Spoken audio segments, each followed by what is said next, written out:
But yeah, that's what happens when people don't, they don't know how to talk to each other anymore. They don't know how to reach out and connect with each other. They've got that pacifier immediately in their hand. I the have telephone, the cell phone.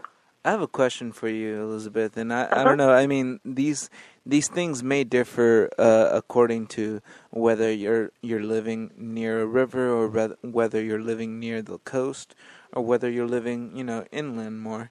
But do you feel like, our pace of life has also increased unnecessarily, I think?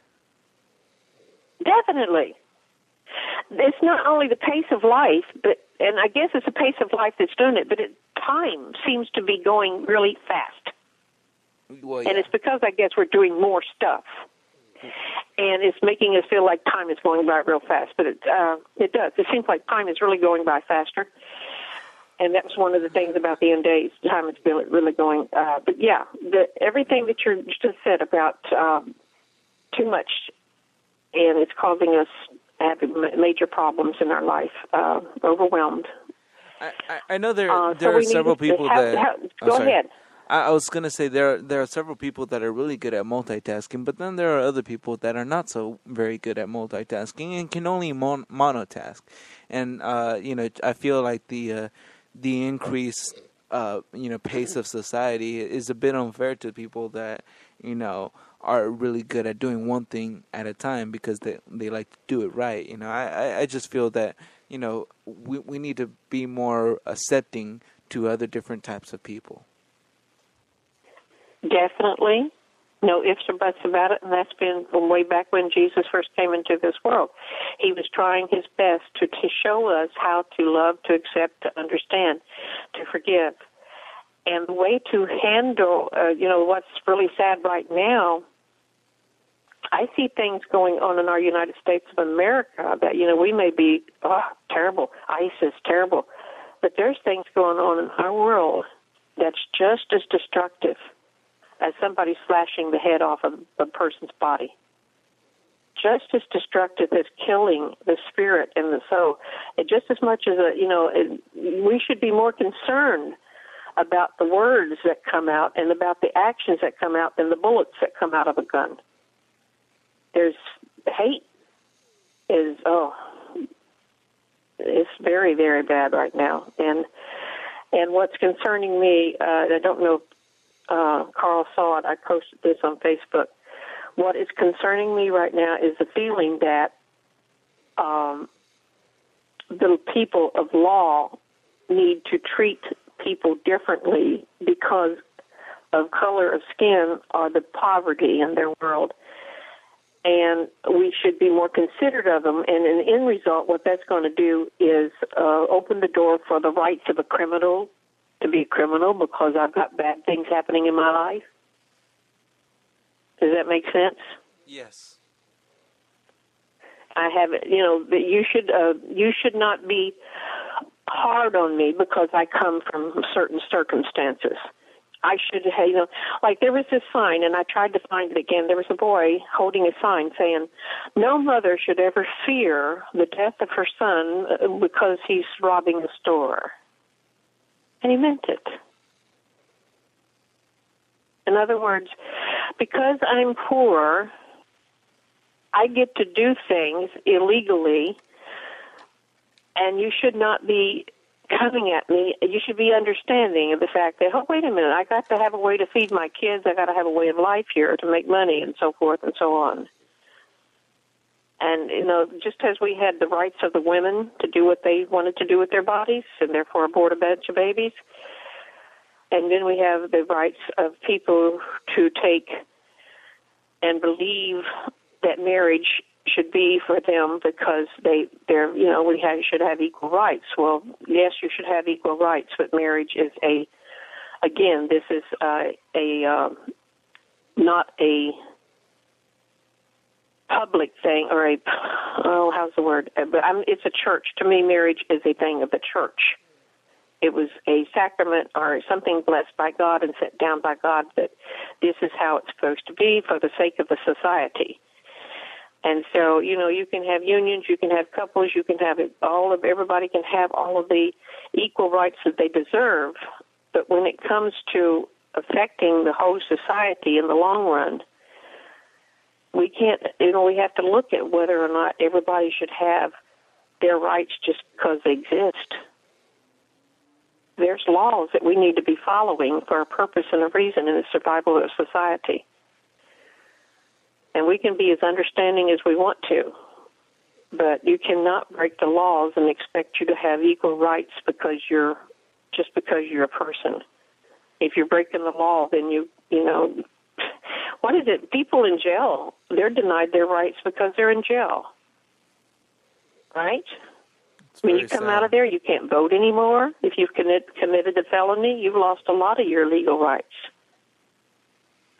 Okay, I'm going to get off of that. Prepare ye the way of the Lord. Hate and God cannot go together. And that's what I wished everybody in the country would be understanding and hearing. Yes, we're all angry. We're all mad because things have happened and unjustly, etc. And yes, it was unjust for this person to be treated this way or that way, but it was just as unjust for people to decide that I can do what I want to do and not expect any retribution or any consequences for my actions. What a world we'd have if everybody had that belief. I can do what I want to do and not expect anybody to get upset. So, prepare you the way of the Lord. Number one, do you want God in your life? This is going to be the biggie. Do you really, really, really want God in your life? And that means you have to be to the point of knowing how stuck you are and how much you are imprisoned and how much you are in a bad way, that the only way out is through a Savior. And if you don't even believe in a God, then okay. I guess you can go back to enjoying the Christmas commercials and wrap your presents and decorate the halls and all that kind of stuff, and then be very dissatisfied when Christmas is over because you feel empty, empty, empty, wondering what was that all about. I love that Christmas song. And so this is Christmas, da-da-da-da-da-da, another day, another year over. Do you remember that one, Carl? I remember that one. That's John Lennon. Yeah, I love it. I still love that song to this. Okay, maybe if you can Google that would be a good thing to Google. I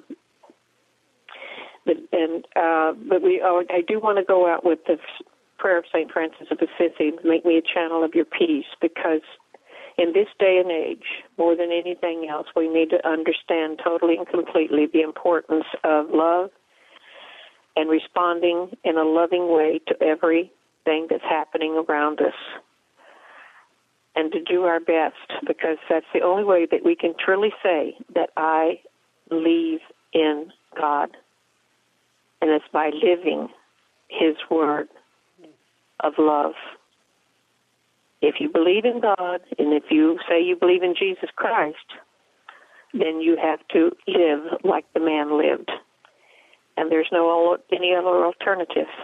And when you find yourself going in a different direction, you'll know it immediately because of the way you feel. I know I feel terrible when I'm angry or mad or grumbling, mumbling even. And, all you have to do is stop and think, am I happy? Well, no, you're not happy. You're not in the peace of God. Get back there where you belong. You've got off course. So, did you find that song, Jolene? I do have it, yes. Good. Play it for us. Okay, here we go.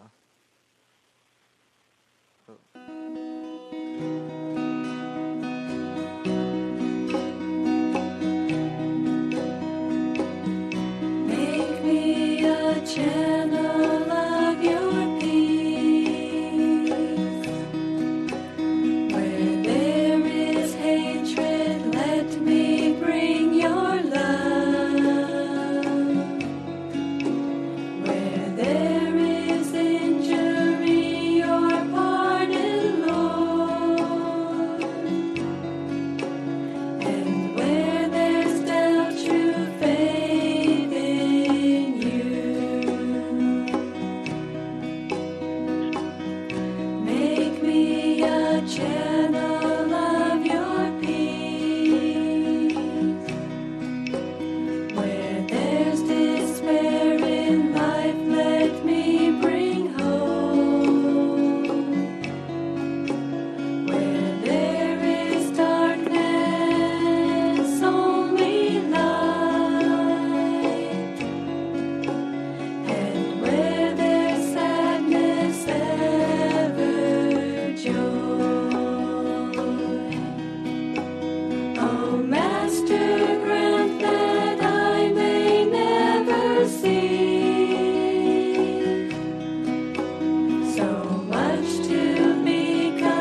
receive that prayer for Advent,